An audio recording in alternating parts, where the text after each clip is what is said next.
Welcome to the AggroCast, the official podcast of AggroGamer.com. I am Brian Bentley, and with me are two of my favorite people, Binh and Corey Dockendorf. Hello, hello. What's up?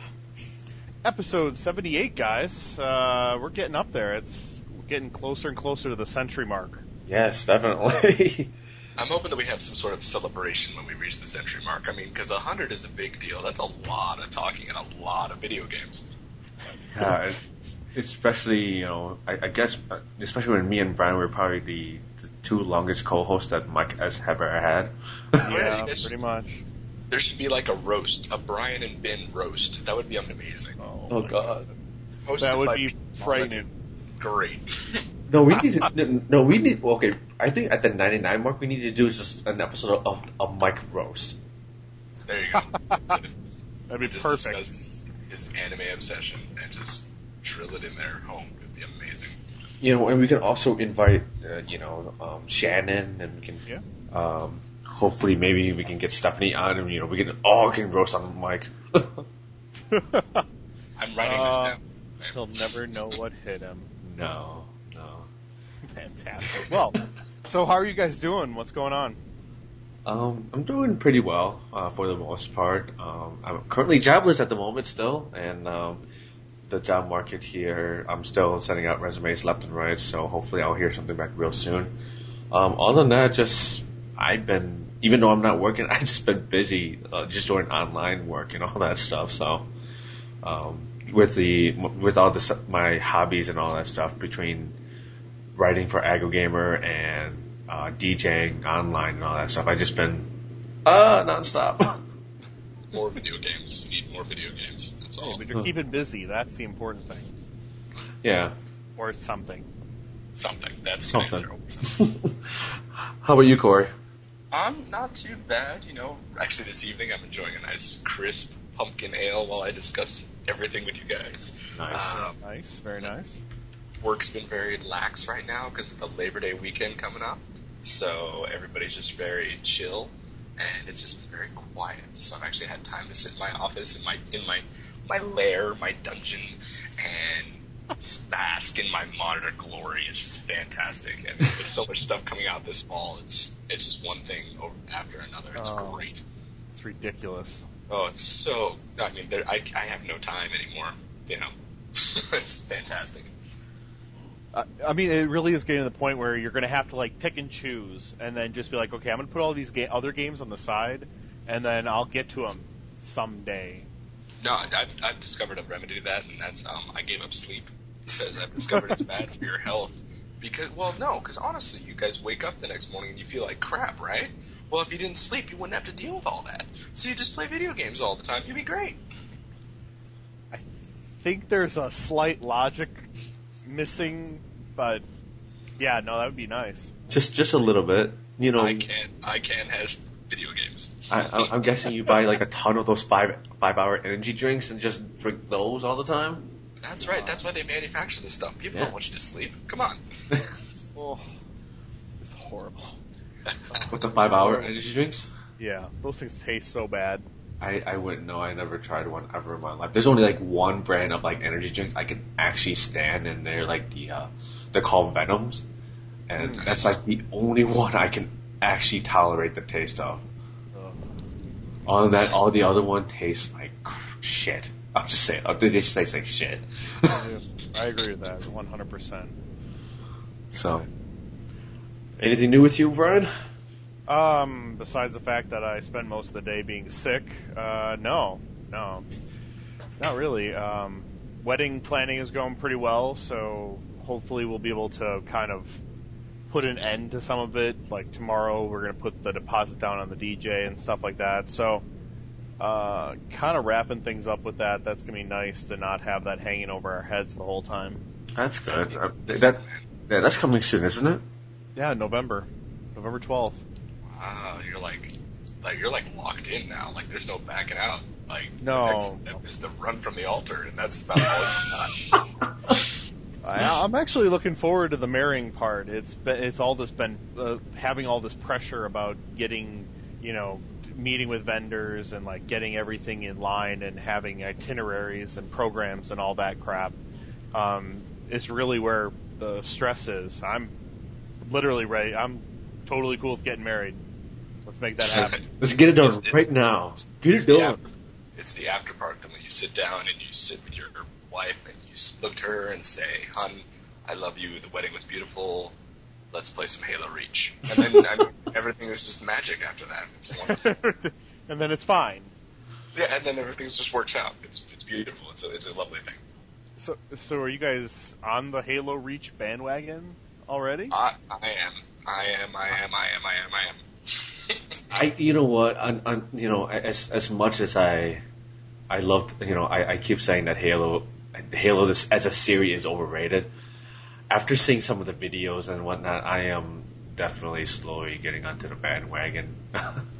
because the Reach story is very interesting, and I definitely want to read the book so I can understand it a little bit more, so I can play when I play the game. I would definitely know what it is, like what it's all about, and have that full experience altogether. So I'm slowly I have 1 foot into the bandwagon at the moment. Ooh. Yeah. Ooh. So. I won't lie, man. I've gone as deep. I'm ready to go because this game is incredible. And you know what? You know what sold me? They had me at the robotic arm. That's when I was done. If you haven't been to the Halo Reach website, what is the website called? It's it's basically the official site, and it brings up this memorial, this light-generated memorial, and it is something to behold online. This sculpture of the Noble team, and it's live, so you get to log in, sync up with your Facebook, and select a spot of light. And when that spot of light gets touched, you're gonna get a Facebook notification. I won't lie, I check my Facebook every day for that notification, because when my spot on the Noble team's far right-hand shoulder gets lit up, I'm good jizz in my pants. So. Wow. That statement is brought to you by Halo Reach. In case anybody asks, Bungie did this. September 14th, right? Right, I think so. It's pretty much 2 days after my birthday, so I'm gonna. It's coming real soon. Excited. Nice, very nice. Real soon. Yeah. I actually have the bundle pre-ordered, but I'll probably end up dropping that. Yeah. Just because I realized I'm probably not going to be playing a whole lot of this Halo Reach game thing. So it is pretty sweet looking, though. I will say that they decked it out really nice. Oh yeah, definitely. It's not just the Master Chief. They actually tell you, here's a whole squadron of Spartans, and each one of them has their own different personality, which I really like. So. We'll see when the game drops how it's going to be and all that stuff. So I definitely can't wait. Indeed. Of course. All right, what you been playing, Corey? Why don't you start us off?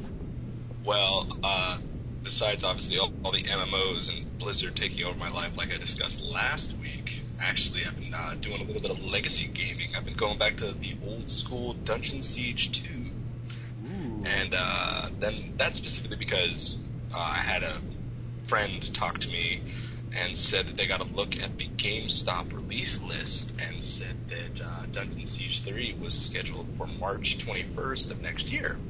Now, I don't know, I haven't heard anything. I've been trying to get a hold of that team, kind of confirm that, but I just wanted to go back and play the last Dungeon Siege 2 with Broken World, obviously the expansion pack attached to it, kind of just go through the entire storyline, refresh it, put it fresh in my mind, so I can see what the transition is from gas-powered games to Square Enix, and see what they're going to do different, how they're going to elaborate on it, and just really kind of make sure the lore is fresh in my mind and see how this new franchise is going to take off with a new publisher behind it. Wow. So, and you're a little bit of a fan, I'm guessing? No, I'm a big fan of the Dungeon Siege. It was before Torchlight. This was my dungeon crawler. I loved playing this game. It had multiplayer. You could sit and do LAN parties. It was wonderful. Graphics are not top notch. It's one of those things. It's old school. It's the gas powered games. The Garage Games engine is very simplistic, very polygonal. It's very small, but it builds such an expansive world. It's really worth a playthrough. I highly recommend, if you haven't played the Dungeon Siege series, 1 or 2, just pick up 1. Give it a shot. Give it a couple hours and just play through a little hack and slash. It may even, curb most everybody's Diablo or Torchlight feelings, for the time being. So give you something to do until these games are released. And it's a really great story, and it's a lot of fun.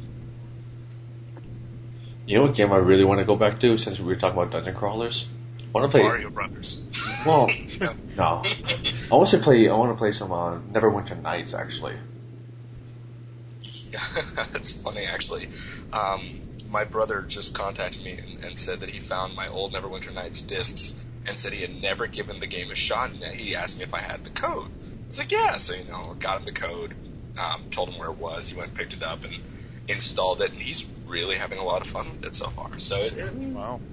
It's a great story. That's one of those things. There's a lot of these new franchises being relaunched that people need to go back and play the original games and really understand where these games are coming from. 10, 12 years ago, sit down and play these games. Really enjoy it. The story in Neverwinter Nights was really, really interesting. That's why I was really into that world, especially as a dungeon crawler. I mean, of course, I did play Diablo and Diablo 2, and all that stuff, but Neverwinter Nights was my second one. My second one besides that. So, yeah. And I think third was Dungeon Siege. Yeah. And I think I think it's gonna be. I think you're right, Corey, entirely. Like, especially like XCOM is coming out and Deus Ex. Exactly. Really is the time. Now before, like we said, the fall is going to be insane. Get on top of some of these, and at least, like you said, get a feel for the storyline and the universe before you start playing. I think it would, definitely make it more immersive. I'm right. I don't want to hear a lot of flaming about a lot of these games that are being relaunched, because I don't want a lot of people being like, oh, this game sucks, I can't believe it, I don't understand the story, I don't get this, I don't get that. And I'm like, have you ever played the game prior? Have you played the previous Inception? Once you do that, then reevaluate the game. Then I can understand it. So I always feel that you should always kind of understand. It's like the NES versus the SNES versus the Nintendo Wii. You need to understand the roots before you actually enjoy the actual new system. Mm-hmm. No, I completely agree 100% on that one. Definitely. So besides Siege 2. Right. That's my answer. I'm playing Dungeon Siege 2, and it's amazing again. All right, very nice. Ben, what do you got on your plate? Besides the two like last week of StarCraft 2 and World of Warcraft Cataclysm, I've been playing Mafia 2 actually. Oh, and I beat it on normal, and for a sandbox game, it's not really your typical sandbox type of game. It's like you can go around and do whatever you want and all that good stuff. And by the way, I will have my review up by tomorrow. All right. So, but yeah, you can go around and do pretty much whatever you want in the city of Empire Bay, but at the same time, the story is so linear. It feels like the sandbox is just one big giant board, and you're just going and doing one mission after another. Huh. So, I mean, I like it. It's, I'm not sitting here going, oh, I need to do this mission or hit this side quest or this side. It's almost like this giant board, and here's just linear storyline, and I sort of like it like that, actually. Wow. Well, I have a question about that. And this is in regards to the Mafia 2 downloadable content, which comes out, I think, September 7th. Yes. I mean, 2K Games is doing a wonderful job. I mean, the game's been out. It came out August 24th, I think, in the U.S. and August 27th in Europe, and it went straight to the top of the UK charts, being the biggest UK game launch since Red Dead Redemption. Mm-hmm. Dude, Red Dead Redemption was like 3 or 4 months ago. I mean, 2K Games is just knocking it out of the park left and right. And I'm a little surprised that they have DLC coming out so quickly. Did they have an idea? And it's only $9.99. That's what astounds me. It's $9.99. It's 800 Microsoft points. It's nothing, and it's 30 quests. That's a lot of content for that price, and I'm really excited to see what happens there. So, are you going to download the downloadable content and kill your whole weekend? Probably because for if you bought it for the PS3, it came with a free DLC. Oh, Really? nice. So not only did you have the original game, you also have a free DLC for you to play. It's called Jimmy's The Betrayal of Jimmy, and so you have that as well to go along with the original storyline. Wow, that's very nice. So that's worth it in my opinion. That's a whole package I would buy. So yeah, after you're done with the original game, boom, right there you have a free DLC if you bought it for the PS3. I'm sure you also can get it for the 360 as well, but I forgot how much it costs on the 360. But yeah, it's completely free for the PS3, and I played. I started playing a little bit of it, and that sort of reminds me of playing like Grand Theft Auto. You go to one location and you do the missions in that area and whatnot. That was like the sandbox game that everyone enjoy, is that kind of game like there. Wow. In the DLC. That's kind of cool. Well, especially if Sony got that, where the people who bought the PS3 version. I mean, like that's substantial. Mm-hmm. That's a big thing. And then to have and I think it's called Jimmy's Vendetta. Yes. So I mean, to have a continuation of the story within a small 3-week period. I mean, it's very episodic. You've got this great game that's going to continually go, and as long as 2K Games keeps up the steam behind it, it should do really well. I'm really looking forward to see what else they have planned for Mafia 2. I do have a question, Ben. Yes. Did you carjack an old pickup truck and get everyone shooting at you again? No. Come on. You should have seen it, Corey. It was hilarious. He's like goofing around. We're at E3, and he's like goofing around on the play test they had there, and he's just like, "I'm gonna carjack this guy." He like opens the door, pulls the guy out, starts beating him, and then all of a sudden, everyone just starts turning down the street and just starts unloading into him. It was hilarious. I do have to say this. I do have to say this though. Like, I do like the fighting style in it, where it does somewhat evolves from like how you normally fight in the beginning of the game, from like maybe after halfway into the game, your style changes a little bit. I sort of like that. I do like how each AI has their way of when to throw the punch and what punches are going to throw at you. So, like, the majority of the time I have my blockers up. I'm blocking the majority of the time, and like just waiting. So, but yeah, I like that the shooting the game. It can be, depending on the weapon, it can be a little frustrating, just a little bit, but not too much though. But other than that, I thought it was a great game. Especially, yeah, I think it's a great game. I'm not a big sandbox type of guy, but that was the first one I'm like going through it, and I would sit there for like a few hours just playing the game. Very nice. Yeah, don't give anything out, or so people will have to read your review. So very cool, very cool. All right, how about you, Brian? Well, Mushroom Wars on PSN was free for PlayStation Plus people. So I figure I'm probably as far as downloading things for free, I'm somewhere in like the $30 to $35 range. So I still haven't made my money back quite yet, but I mean, it's a $10 game on the PSN, and it's an RTS from Create Studios, and for free. I mean, I've put in like, I don't know, maybe 5 or 6 hours now. I mean, it's great. I mean, it's a fantastic free, for being free. So, I really have. I'm hoping to write an article about it, but I really feel like PlayStation Plus, while it's not remotely the same as Xbox Live, which is what everyone compares it to.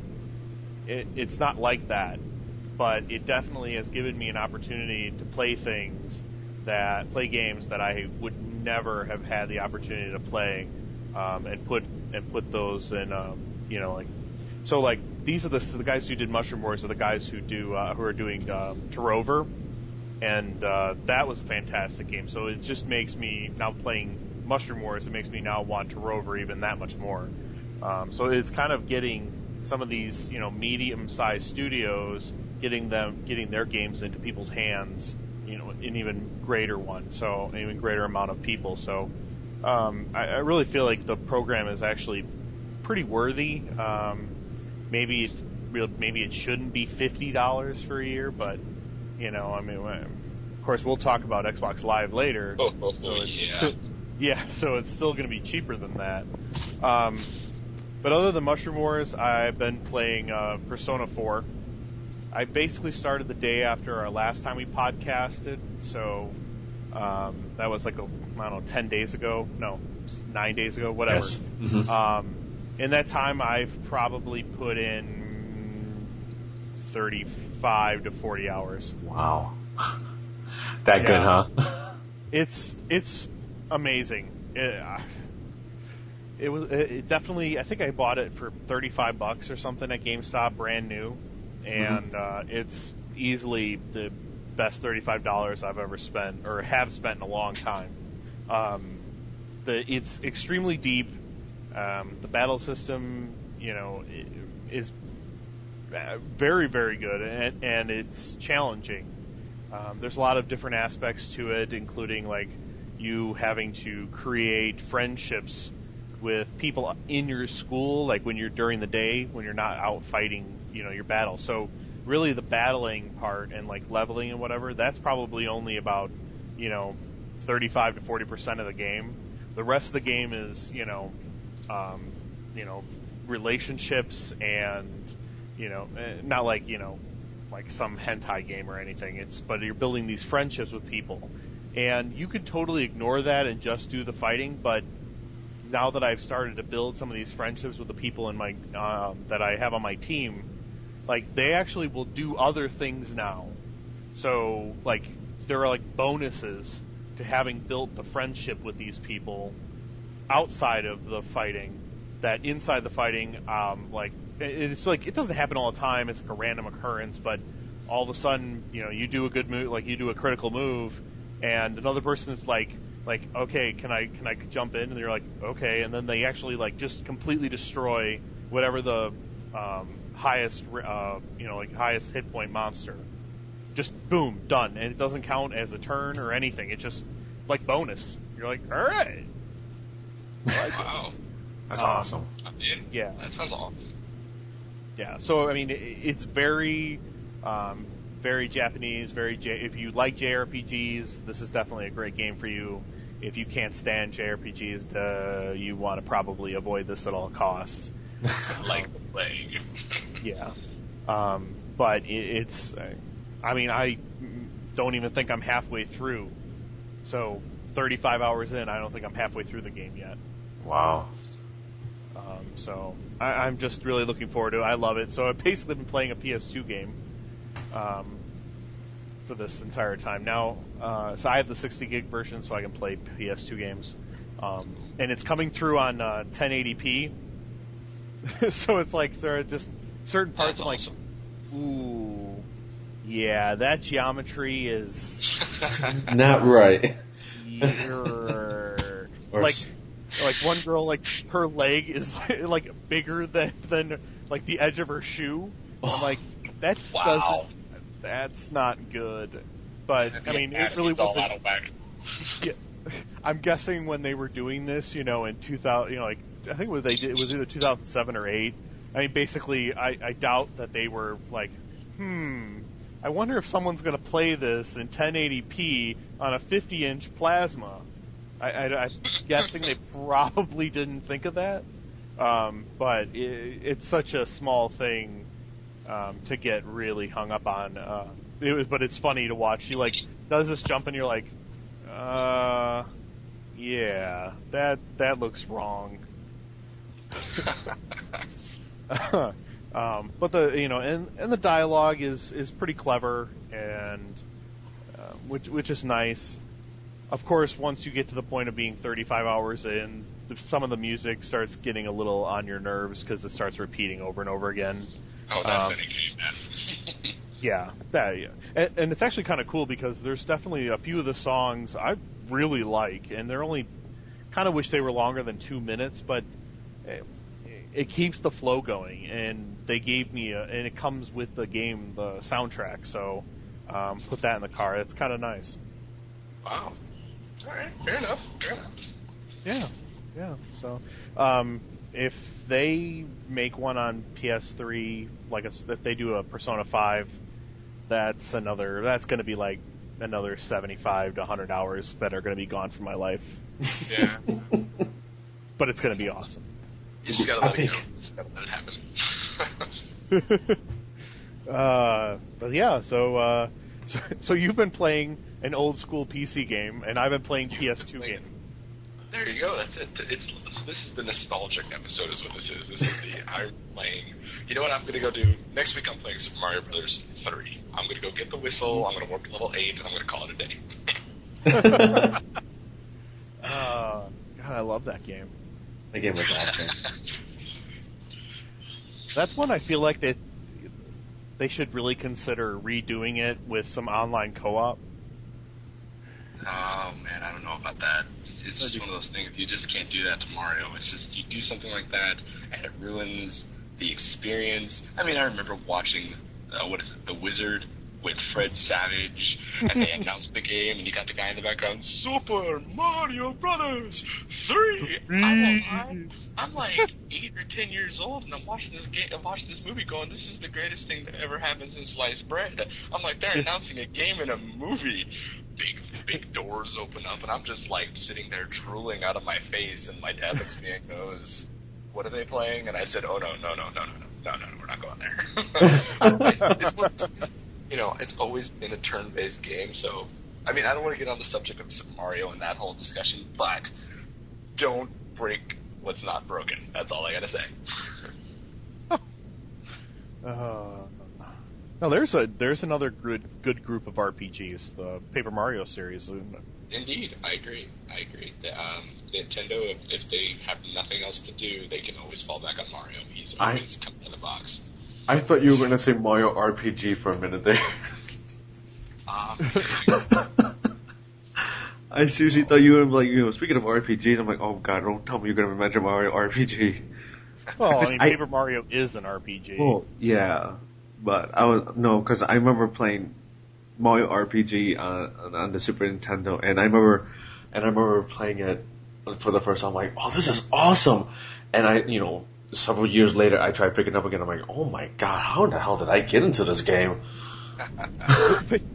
Basically, it's a Square RPG, and they just, put some paint on it and said, oh, let's make it Mario.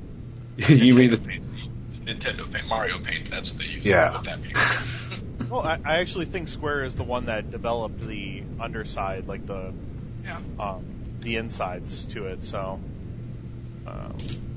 There's probably a reference to mana in there somewhere, and Toadstool has probably got something hidden behind him, like some crystals or a behemoth, perhaps, and Be fantastic. Yeah. Actually, I'm looking there right now, and Wiki developer was done by Square. There you go. There's your answer. Good call, Brian. You win the points for the day.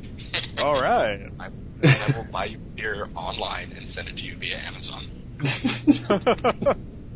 Actually, you can go in. We're registered. We did a wedding registry on Amazon. So. Oh, did you? If you guys feel like going, fine. Actually, and the one big thing I put on there is a pizza cutter, like one of those half moon, like ones where you put it in there and you just lean on it and then whoosh, go across it. Oh, one of those ones?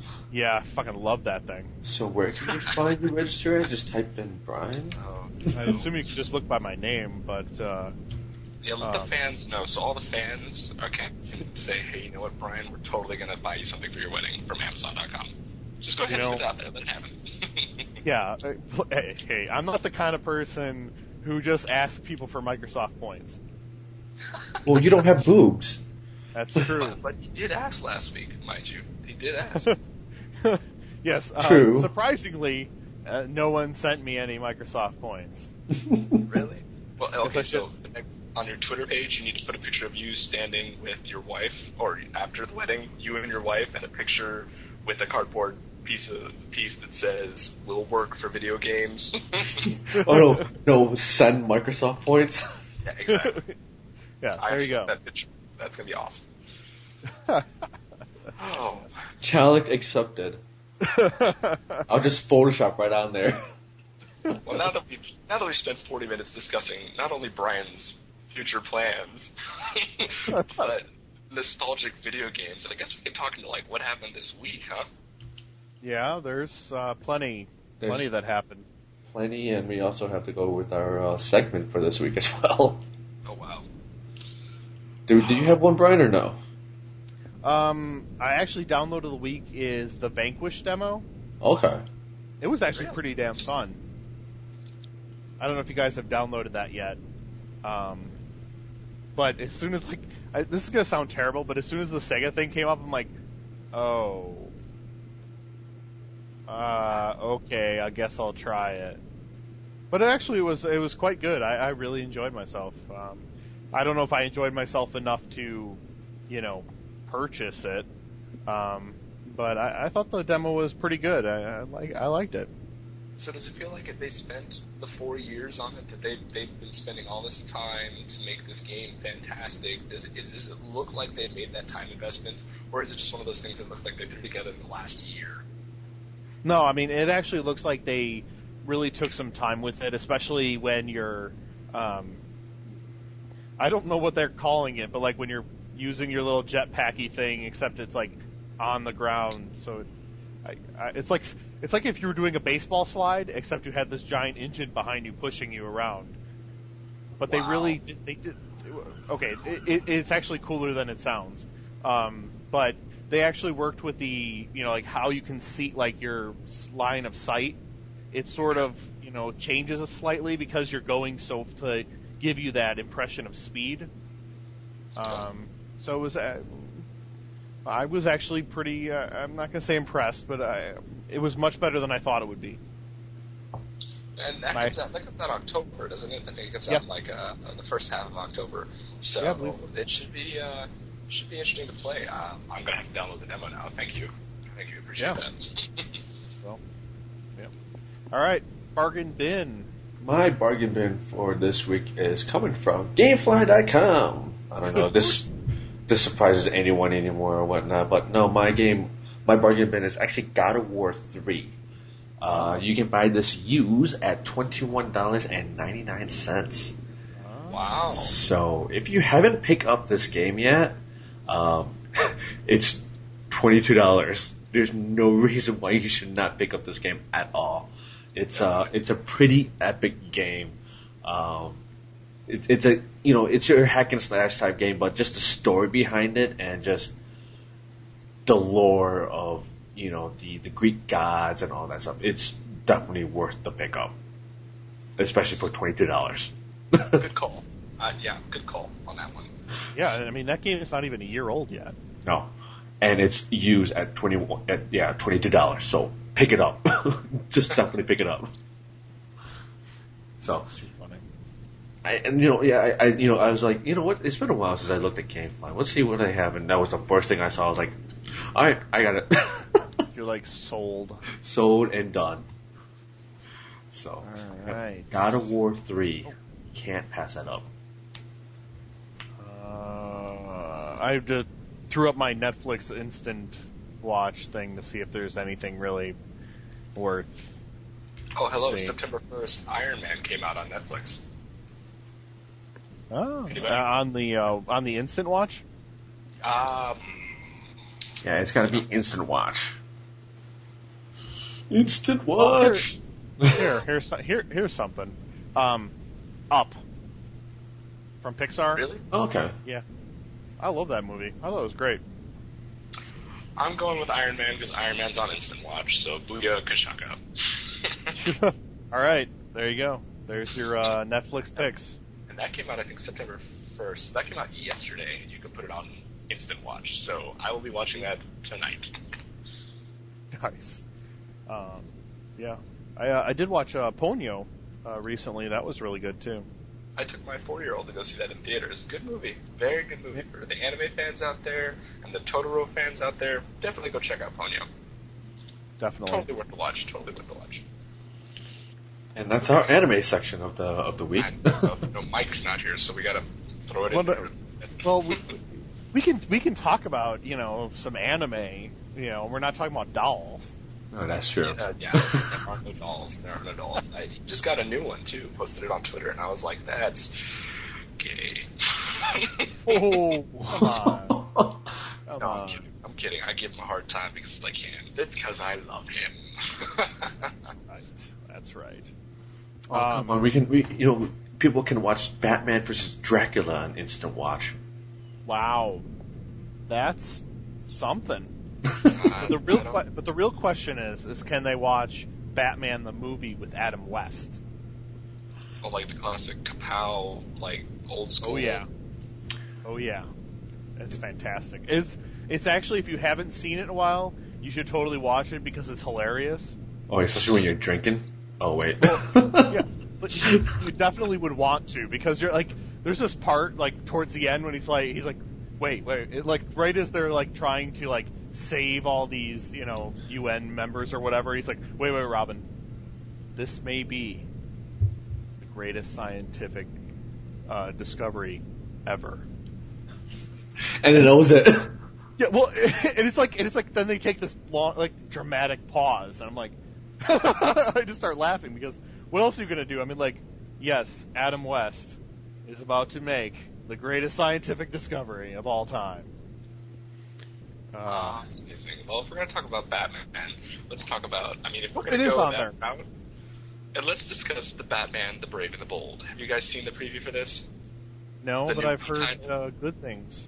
Yeah, I've heard good things, and it looks interesting, very cartoony, very, it looks like a Batman Wii title, honestly.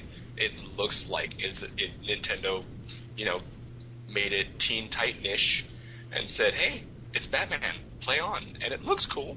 I don't know. Have you watched the cartoon? Have I watched the cartoon? No, I haven't. I can't Okay. say that Because I have watched a little bit of it. It has that old school comic book feel. Really? Of the Batman, because his car is like almost like the car that he had. I want to say back in almost like the 50s. You can say it's like one of the older style cars that he had, and it's like all the gadgets he had. It was like pretty much like almost old school as well. So I watched it. I'm like, wow, this is pretty interesting. So and it's coming out on Nintendo DS at the end of September, which I think is very interesting. It's going to be a little mobile platform, and that's great. Give it a shot, Definitely be on the lookout. Hopefully PAX this weekend is going to have some stuff about it, a little bit more about it. Yeah, definitely a little jealous about that. Yeah, let's just let it go. That's what I'm trying to do. You brought up the DS, so maybe that should be our first stop. Is that where we're going right off the bat? I'll throw a little segue in there. Nice. Very nice. We went from Netflix to Batman to Wii to DS. Well done. Great segue. So I'm bringing it right back around. So the DSi and the DSi XL on September 12th are each going to take a price cut of $20. So the DS Lite will actually stay at $129.99. The DSi will be $149.99, and the XL will drop to $169.99. Thoughts? Binh? I think it's great, especially those who don't have a DS can be like, oh hey, I can go get one now before the 3DS come out. Because what if they don't want the 3DS? And they'd be like, I'll just get the older system done.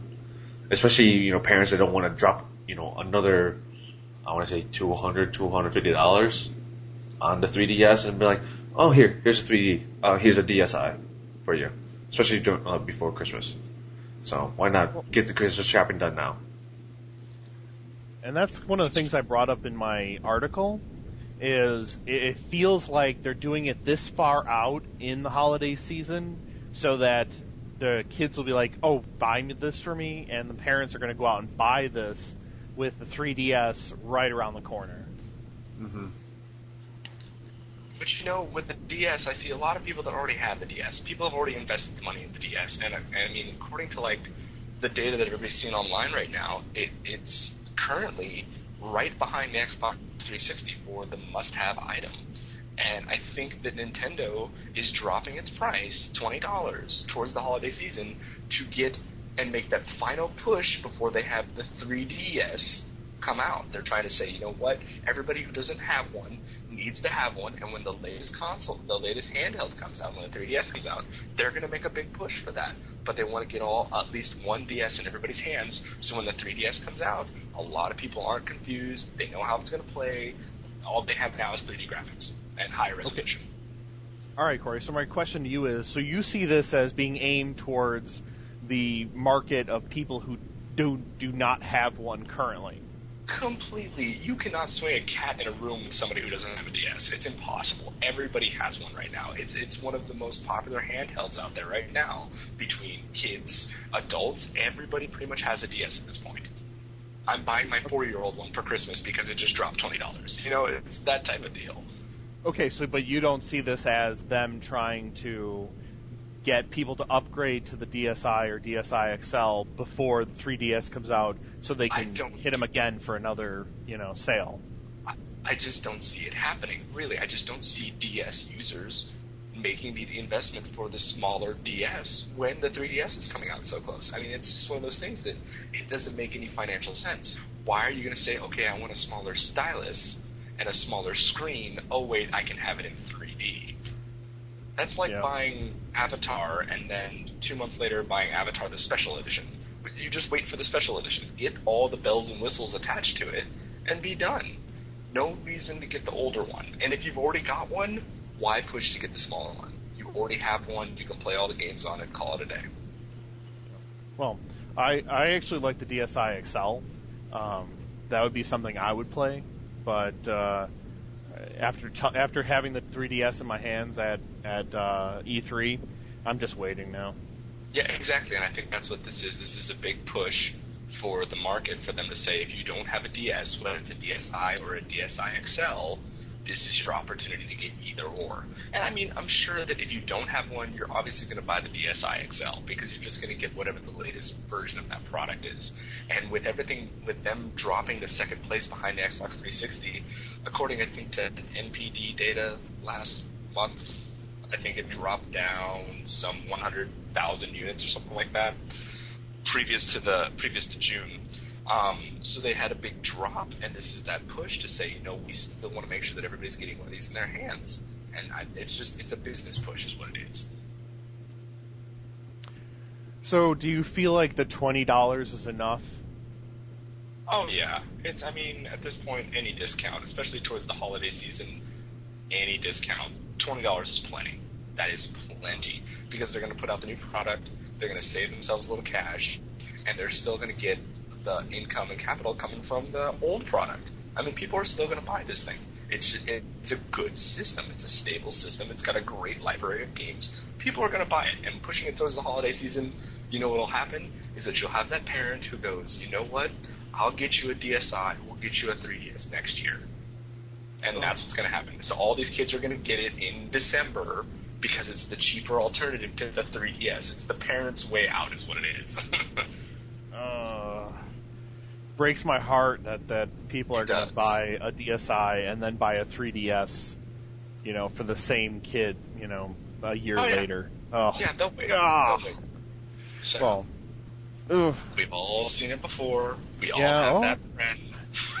I know. Hey, you're talking. You're preaching the choir. I know what's going on. It just curdles my milk. Just. That's a good way to put it, but now I don't want to ever drink milk again. But that's okay. I was trying to think of I didn't want to use one of the other cliche ones, so I made up something on my own. You know what? It kills my Mario, is what it does. That's what it does. It kills my Mario. But yeah, definitely 3DS. Oof, I can't wait. Yeah. Speaking of price changes, Nice. you like that? That's my segue. So speaking Yeah. of price changes, Xbox Live. So what do you guys think? There's the new cost increase coming, and as far as it looks, I think it's a $10 increase for all the subscriptions. For the 3-month subscription, the yearly subscription, the monthly subscription, I think is only a $2 increase. So I think that's like the cheapest increase. Yeah. And then you have an option that if you're a gold member, you can lock in for an extra year at the lowest price. I think it's $39.99. Yeah, $40. So the new price for your year is going to be $59.99. So you have until November the 1st. Is it November? I believe it's November the 1st. That if you lock in beforehand and you have a gold membership, you can keep $39.99 for an extra year, which I think everybody is going to jump on. But is there enough features coming with a lot of stuff coming out in the new year? For you guys that have it, are you going to buy it? Are you going to continue with the Xbox Live? Microsoft is saying that it's they're taking a lot of goodwill into effect and thinking, other players out there, you've been with us this long, we're compensating for quote-unquote inflation, we're going to charge an extra $10. Will the player base stay? Do you guys think there's going to be a drop? Do you guys think that it's going to increase? And do you think that players are just going to not care and just pay the extra $10? Yep. I think, the outcry for this when the news first came out, I was like, really? It's $10 more, and you can complain all you want, but they're going to shell out the money anyways. Yep. Go ahead. Oh no, finish. Go ahead. It's just ridiculous. Like it's the same thing for like the Modern Warfare DLC. It was $15 and people were crying all about it, but yet people still paid for it. It's a never-ending cycle.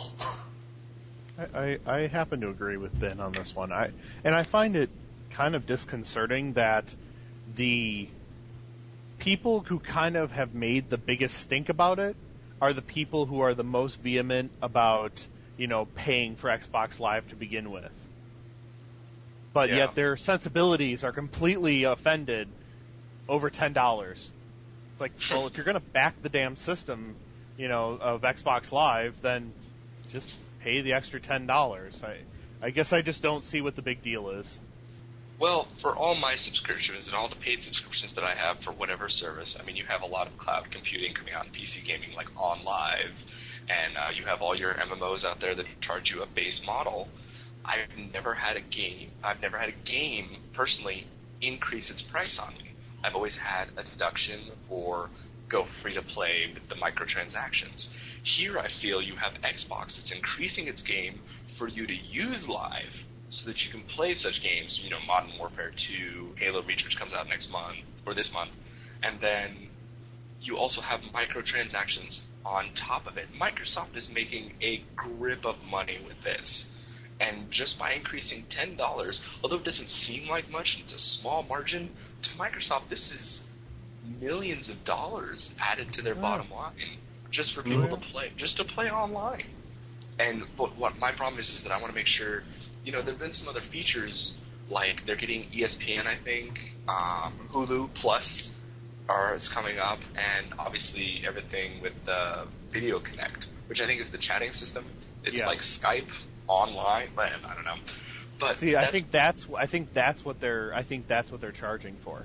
So if you're getting all these features, I mean, I would lock in for $39.99 and then decide if you want to continue it, because I want to see what's going to come out in the next year. Is it going to be worth the $59.99 on a yearly basis? Are there going to be enough extra features to be worth that extra $10? If so, game on. If they don't release anything and just say, yeah, ESPN is coming, but you're going to have to pay extra, I don't know about if I would be behind that. I really don't. I can watch ESPN on cable. They can't. No. They're not going to charge for ESPN, right? No, they are. Because You are? no, I don't know about charging, but I know that's, with ESPN coming out, that's what I feel like. In order for you to get the service, hey, we're forcing you. Here, we're forcing you new service, and we're forcing you to pay even more money. That's what my feeling was. I think also with like Hulu Plus. Yeah. I mean, if you want to get a Hulu Plus membership, you have to spend money to get it. So it's going to be one of those things. They have to make up that difference. Is what's Yes, exactly. Hello? Oh, hello. I'm still here. Hello. Okay. I'm still There here. he is. No, for some odd reason, I just didn't hear anything. I was like, "Whoa, wait, what?" We thought you died, Corey. No, I was contemplating Xbox is what I was doing and thinking what I was going to say. It's the bomb I ever met in person. Okay, so what you're saying is when you started thinking, then a big silence came out. Yeah. All right, just checking. That's hilarious. I promise you, folks, we're not doing any scientific experiments here. Speaking of experiments, PSP Go and Sony is trying a new experiment about how to get that selling again. Yeah, this is one of those things that you see happen to a lot of products, is that you have, and this is the tangle of digital distribution, and the PSP Go was out, and everybody thought, okay, Sony's making this device so that everybody can download games and play, and it was going to be amazing, and it flopped. So now, PlayStation and Sony are kind of backtracking and saying, you know what, we got to figure out something else to do with that device. I agree, and as much as I love my PSP Go, it's really not doing well, and I'm really disappointed that it's not doing well at all. So it just, I mean, what can, go ahead. When was the last time you downloaded a game for PSP Go? When was the last time, honestly? Over a year ago. Exactly. The market is gone. It didn't work out for digital distribution. No, it really didn't, and I wish they would have pushed out much better games for it. Whether it was for the PSP or like PS1 games, I just wish they had better games for it, but they really didn't. So. Well, that and they try to charge everyone full price for a downloadable game. I'm telling you, what boggles my mind is why no one just looks at Steam and says, "Oh, this is how we do this." Yeah, I don't get that either. Steam's marketing, like the guys who did like Darwinia and stuff, Mm-hmm. it basically saved their company. Yeah, exactly. And it's one of those things like digital distribution is out there. It works. We've seen it work. I'm not sure why Sony hasn't got on that bandwagon yet. I really don't know. First of all, they should have said, okay, you get a PSP Go, all right, we'll give you, 5 downloads where you get a half-off coupon. Yeah, that would work for me. $30 game, you get it for $15? Hell yeah, I'll do that. Well, I think that a lot of the, you have a lot of the publishers that realize that this media is not taking off, that nobody's playing the PSP Go. A perfect example is, we just talked about it, Square Enix. Okay? They've got Kingdom Hearts Birth by Sleep coming out. Mm-hmm. Okay? This is the franchise that has carried Kingdom Hearts forever. It has been out every year. There's a new Kingdom Hearts game coming out, and I can't get enough of Sora. He's driving me nuts. Him and Mickey Mouse. It's blowing my mind. But Square Enix, they don't have any plans to put it on the PlayStation Network. You're gonna have to buy this game. Why would they do that? Why wouldn't they put it on the PSP Go? Why not make it mobile? This is one of the biggest releases coming out, and they're like, yeah, we're not doing that. Okay, all right. Yeah, whatever. Yeah, especially if you can, make the game, because it's you can download it. Why not put like Kingdom Hearts 2 for the PSP Go? I don't get it. It would be simple because one, you don't have to worry about that 1.3 gigabytes of space. It's digital. Just put it out there. Well, and that's the thing, is that you have, first off, hardware. If you trade in a PSP Go, you're trading it into your local GameStop, whatever, and it's going to cost you, it'll get you $50 back, okay? You take the classic PSP in, you're going to get $80 back, okay? And now there's a coupon that says if you take your old PSP and trade it for a PSP Go, you'll get an extra $20, a promotional bump. That's ridiculous. They're basically forcing players to let go of their old PSPs, which are perfectly fine working devices, and getting the PSP Go. Yeah. And it's really bad. And you know what? You mentioned Steam. Steam is a perfect example, but it's on the PC. If you want to go to downloading digital media, look at Apple. Apple's now going to this whole new Game Center, which we'll go into after this, but they're going into the whole Game Center thing, and you're going to be able to download and stream games on your mobile device. And right now, people go on iTunes and download video games, Plants vs. Zombies, this, that, and the other, every day. 200 apps a second. I don't understand why Sony couldn't get on that bandwagon, because I think that they would have been a powerhouse. I think they need to take everything back to the drawing board, reevaluate, and redeploy correctly, but I don't think we're going to see that for a while. I think because the higher ups at Sony is still thinking like the old school method, and it just PSN is another perfect example. Sony just like all you have to do is again copy Xbox Live. Here you go, boom, done, score. Yeah, there it is. Sorry, Ben, I didn't mean to interrupt you. Oh no. I was just saying, some of the the older higher ups in Sony, I think it's just they're still thinking that old school method of how things work in the video game world, and just it doesn't work that way anymore. I mean, especially in the video game industry, things are always changing, and I don't think they've caught up with the times yet with the technology, the way things work anymore. It's just they're still thinking old school. Well, I hope they come up with something. I hope they come up with something next gen. Sony's usually been really good about keeping up with technology and being like, I mean, with the PS3 and everything, they always want to try and be one step ahead with the Blu-ray player, with the PSN, PS Network, and everything else. That's great. Let's hope that they kind of get on this bandwagon and try again. But I don't want them to do it now. Give it about a year or two, do some development, reevaluate your customer base, and relaunch. Good luck. Here's the drawing board. Yeah, there you go. Let me know what happens. So okay, you mentioned. I was gonna say you mentioned the Game Center. You're the Apple lover. No, I am not an Apple lover. This doesn't count. You know what? It's not my fault. I have awesome glasses and a black turtleneck on right now. That has nothing to do with the conversation. Here's my deal. And okay. And this was for the Starbucks comment. That's all I'm going to say. If you all follow me on Twitter, you would all understand. Brian made a comment about my Starbucks, which did not go over well, and him and I now have beef. But, and you know what? I am not an Apple fanboy. I have been protesting Apple for a very long time because I just don't get it. I just don't see it. But lately, with the current products that they've been having and the keynote that they had yesterday, they showed something that I have never seen on a device, on a phone or mobile device yet. And that is they displayed Epic Citadel.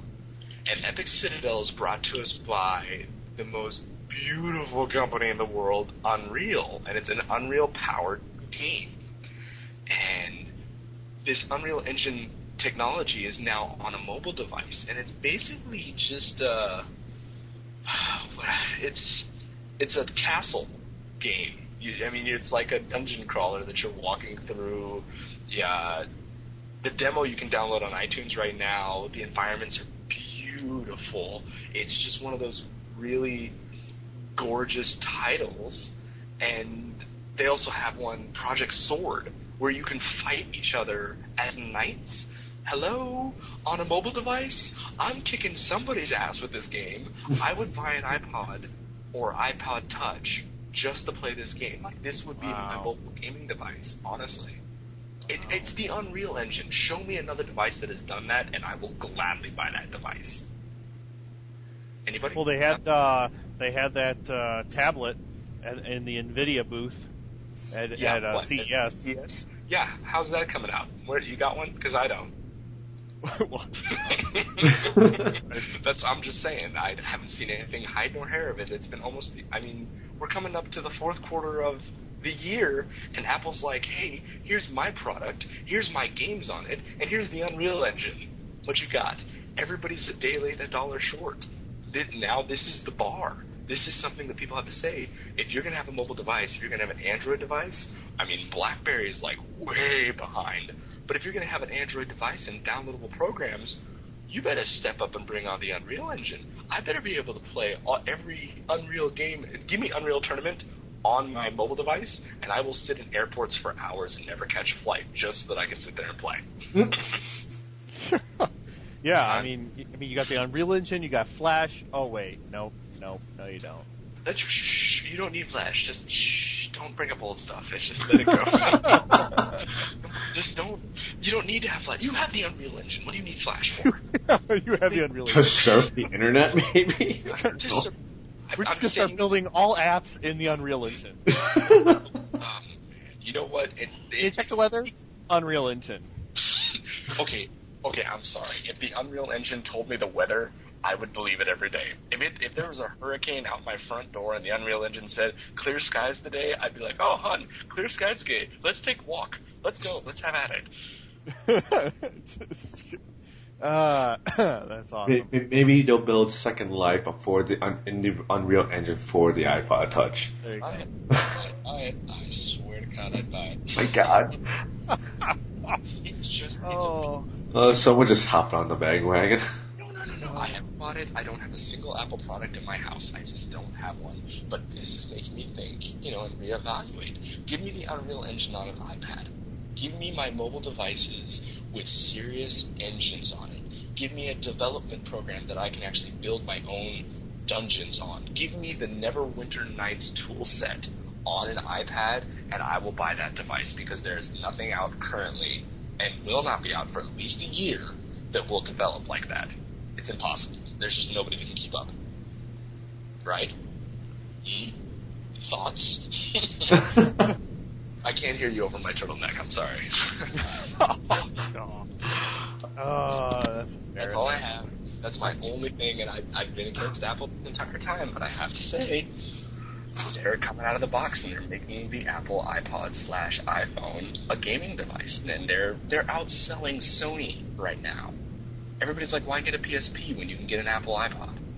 Yeah, they need to turn that shit into a phone. PSP phone, man.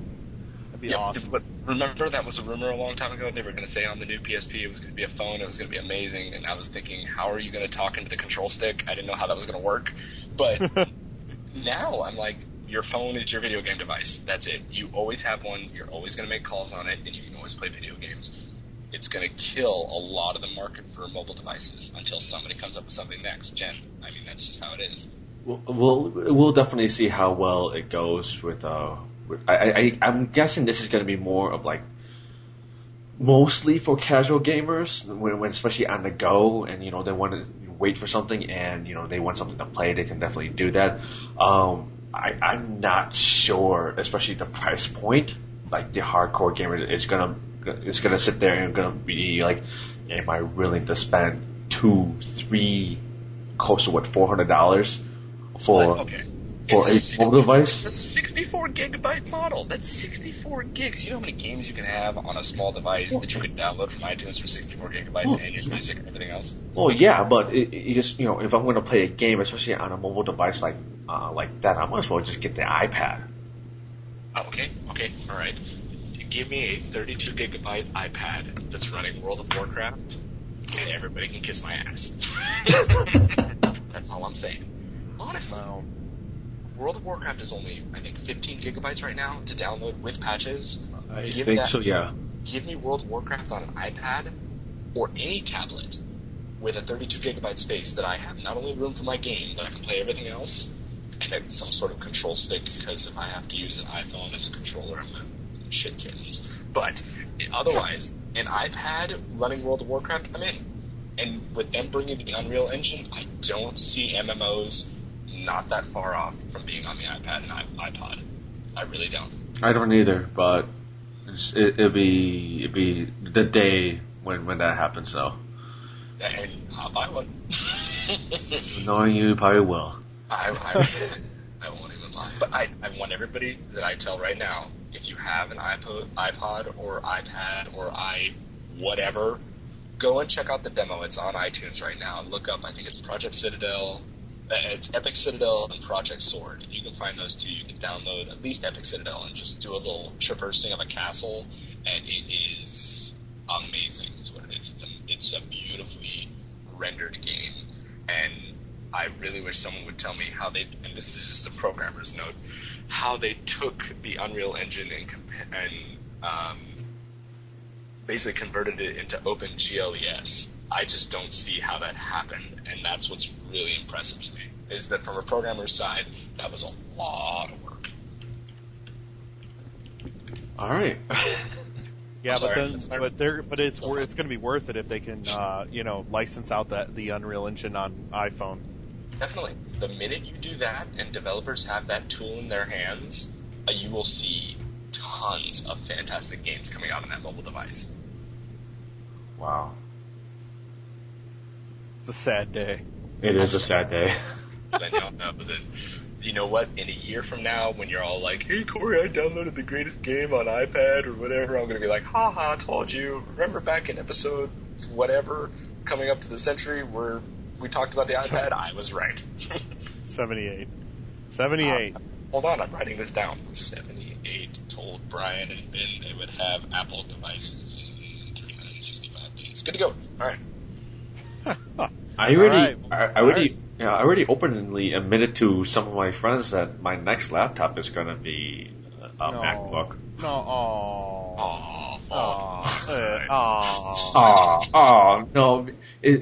I'm going to be using it mostly for school because I'm still going to school at ITT Tech to get my degree in video game design. So I might as well start now. Develop for Mac. That's all I'm saying. Oh, God. All right, let's stop this before any more fanboy love goes on. I'm not saying I'm a fanboy, but I'm just saying. No. Sad day. No, I look at Steve Jobs as the way I look at Bill Gates. Suck it. Okay, so if we're going to take a little note off and move on to something else, I would like to talk briefly about PAX. And I just wanted to know what your guys' thoughts were. What are you looking forward to hear about the most coming out of PAX? Torchlight 2. Yeah, I was going to say a lot of jealousy for Torchlight 2. People get to play it. With hands-on. Wait, let me go back to all the emails I got from PAX and see what we can look at. I know I only bring this up because there's a title coming out called Outland. Have you guys seen this? No. It's a I want to say like a side-scrolling Prince of Persia style platformer, but it's a beautiful game. It is an absolutely beautiful game, and it's developed by Housemarque, I think, the same guys that did Super Stardust HD for the PlayStation Network. And the game is gorgeous. It's got this very Mayan feel, and it looks like we talked briefly. I think we talked about it last week. What was the game? The black and white game with the kid that dies all the time. Limbo. Limbo. We were talking about Limbo. It looks very much like that, but with brighter colors, yellows and oranges and greens, and just it's a very vibrant game. And there's nothing right now for it. They don't have a release date or anything, but it's going to be there at PAX. And if you get a chance, if you're going to PAX, check it out. It looks like it's going to be one of those, sleeper hits that shows up and everybody goes, you have to have this game. It's just, you have to download it. That's it. So I don't even know what platforms it's going to be on. If it's going to be on the Go or the DSi or whatever, but it looks amazing. Wow. Awesome. Nice. Awesome. Yeah, I registered for PAX thinking I was going to go this year, and unfortunately I won't be able to go in, so I've been getting all these emails that's been really depressing. Like, I got invited to the CCP party, and I'm like, oh god, I can't go. But would they have great tacos? No. That's the one thing that was lacking, and yeah. Want to buy a great taco? Oh no, the tacos that we had at E3, those were really good. They were really good. It was the only good part about that whole party.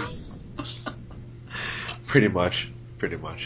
You stay classy, Brian. You eat those tacos. That's right. I will. As David and Brian are eating tacos, they're tweeting away how I'm getting my Mac on. Amazing. Win-win. Hey, he had to do what he had to do. I mean, can't fault him for that. That's right. Looking for a fuzzy taco. Gotta go. Oh god.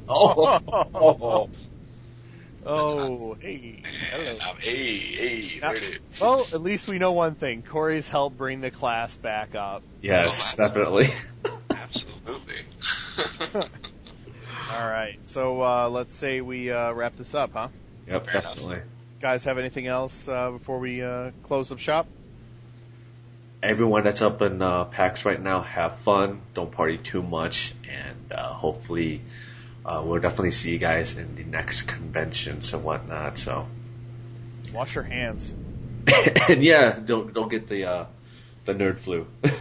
Yeah, whatever that is this year. What is it? Swine flu. It's gonorrhea herpesipalate, something like that. I don't know what the next thing is, but don't get it. And all the people that direct messaged me and asked me if I'm going to PAX, and I responded and said no. If you're going, pics, or it didn't happen. That's all I gotta say. Nice. Awesome. Very nice. All right. So make sure you rate and review us on iTunes and the Zune Marketplace. I think those are the two places that we have. Mm-hmm. Make sure you send your emails to AggroCast@AggroGamer.com. I should probably try to go in there and find anything. See if there's anything in there. I do want to say... Oh, go ahead. Sorry. No, I just didn't even think about it. That, crap. Anyway, go ahead. I want to thank Shockman. He messaged me via on Steam, telling us that we had an awesome podcast last week. So thank you, Shockman. Much appreciated. He also told me that it wasn't because that we mentioned him last week as well. So I'm pretty guessing that he's lying about that. But well, tell him to bring me up. Let's play some Alien Swarm. Let's go. I know we need to play some Alien Swarm because I have it and I'm dying to play it. So. Anyways, yeah, that's it. Cool. Thanks again, Corey, for filling in. No problem. Anytime. All right. So that's it. That's episode. Well, shoot, I already forgot. 78. 78. I told you 365 days from here. I'm talking about it. So. All right. You're going to be back on. I will. We're either going to eat crow. Someone's eating crow. That's all I'm saying. Oh yeah, someone's eating crow, and you know what? I'll buy a beer for whoever has to eat crow. So. Very nice. I'm still waiting for that magic hat. Due time, my friend. Due time. Right. Okay, so that's it for us, and we are out of here. Peace. Laters. Bye.